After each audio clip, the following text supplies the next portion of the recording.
everyone, welcome to Dish with Trish. Have you been feeling bad and no one seems to know what the problem is? Well, I have a solution. Maybe you ought to just try some gluten-free products. Today we're going to be making gluten-free, dairy-free chocolate chip cupcakes. So let's get started. First of all, we're going to be using quite a few products, and this might be a little lengthy, but you can do it. So we're going to take 1 cup of brown rice flour, which is right here. I don't think I can get my measuring cup in there, so I guess I'll just scoop it out here. Now, one thing about these flours we're working with, they do like to go flying. They fly everywhere, so don't worry if you make a big mess. We'll just have to clean it up later. That's what I'm going to do anyway. So, 1 cup of brown rice flour, in we go. Now we're going to need 1 1/4 cups of tapioca flour. I can get the lid off here. I use a lot of this, so I have it in a bigger container, as you can see. I get 1 1/4 cups. It doesn't have to be perfect. Whew. All right. And now 1/4. Put that in. Now we need 1/4 cup of cornstarch, which I've already measured out here. Put that in. And then we're going with 2 teaspoons of xanthan gum, which we've talked about before. It is a binder. It will help keep our yummy cupcakes together. And normally yeast does that, but we're not going to be putting yeast in here. 2 teaspoons of that. There we go. And now we're on to the carob powder. Carob powder is not like cocoa powder. Cocoa powder, or cocoa, comes from a cocoa bean. The carob powder that we're using comes from actually a carob tree, which is a legume. And I'm looking for my measuring cup here. We need 1/2 cup. Let's see. Now we can use 1/4 cup. I'll take 2/4. That makes 1/2. So there we go. The reason I'd rather use carob if I can is because cocoa is made from fermented cocoa beans, and while they're fermenting, they say that lots of little insects, rodents, and small animals can creep around and crawl on them, and that's kind of yucky, the thought of it. And actually the FDA allows 25, we're going to stir this up about a bit, 25 insect fragments per tablespoon of cocoa, which is really gross. And also with cocoa, cocoa is very bitter, and they have to add a lot of sugar to it to make it even taste good, which we all know about chocolate. It does taste good. All right, we've got that mixed up. Now 1 teaspoon of baking powder I have right here. Put that in. And as you can see, we're doing all of the wet or dry ingredients first. Baking soda, 1/2 teaspoon. Then we have 1 teaspoon of unrefined sea salt. Make sure it's unrefined. That means it has all of its vitamins and minerals still in it. Now we've finished up with all of our dry ingredients. We're going to stir that up real well. And then we're going to go ahead and start with our wet ingredients. We're going to need 1 cup of water, which is right here. Put that in. 3/4 cup of applesauce, and you want to use the unsweetened applesauce. If you get the sweetened applesauce, chances are it's going to be having corn syrup in it, which you don't want. So the only way to really avoid that is just get unsweetened. Now take care of it. Now this is a little gross. This is just water and applesauce, but anyhow, we'll keep going here. We need 1/4 cup of olive oil, which is right here. And let's see. Here's a measuring cup for that. 1/4 cup. And as you see, this is very interesting because we don't have any eggs in here, and most of the time when you're baking anything, it calls for eggs. But it's still going to be really good, trust me on this one.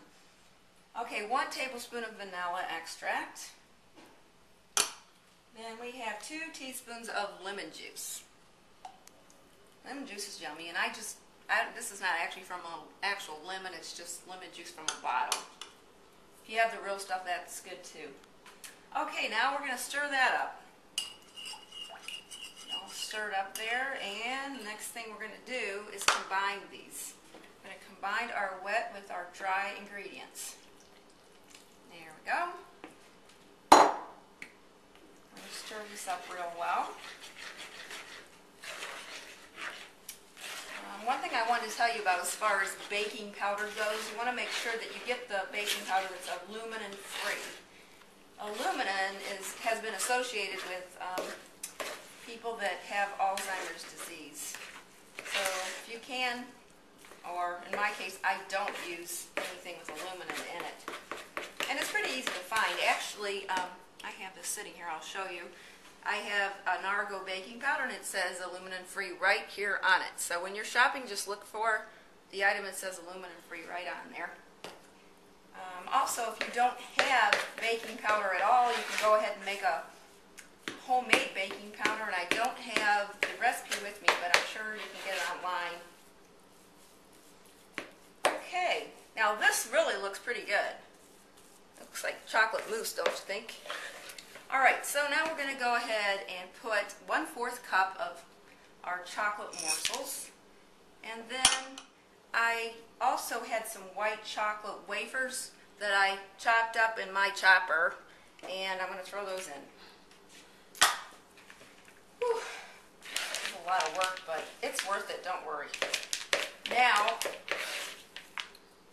just stir this up, and you only want to stir it until you just get everything combined. You don't want to use a mixer or anything on it.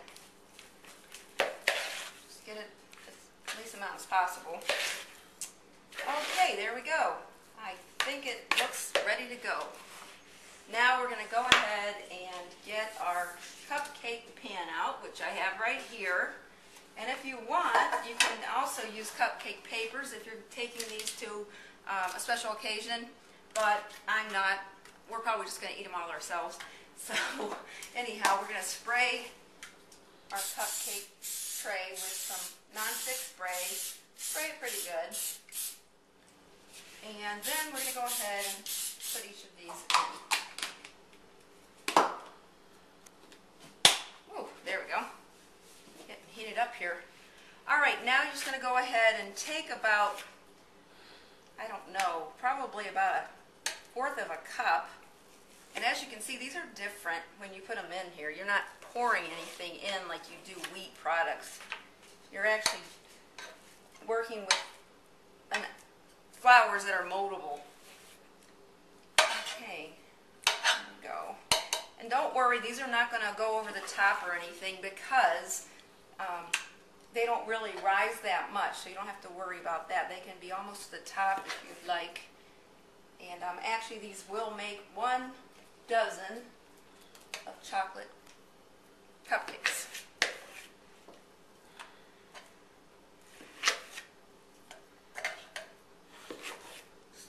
Starting to be like a factory job here.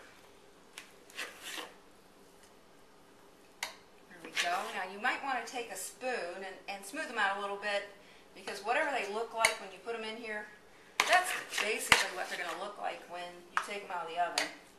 They're not going to be looking like perfect cupcakes that you get when you're using wheat products, so don't even expect that.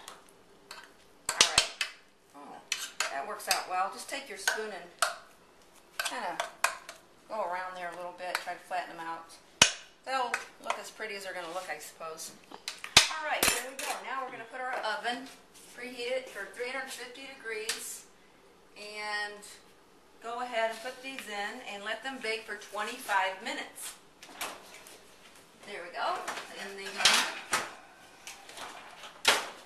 and then paper towel, where are you? Okay, now here is the one that I've previously baked, and this is what they should look like. And we're going to go ahead and take those out. They're going to come out very easily. Just pop them out here right on your serving tray. These smell really yummy. Okay, we're almost done. Now we're just going to take some powdered sugar here and kind of put it on top. I know we can get these to fit one way or another. They're going to do it. So, just kind of, ooh, I'm getting a lot on here, but that's okay. That'll be yummy anyway.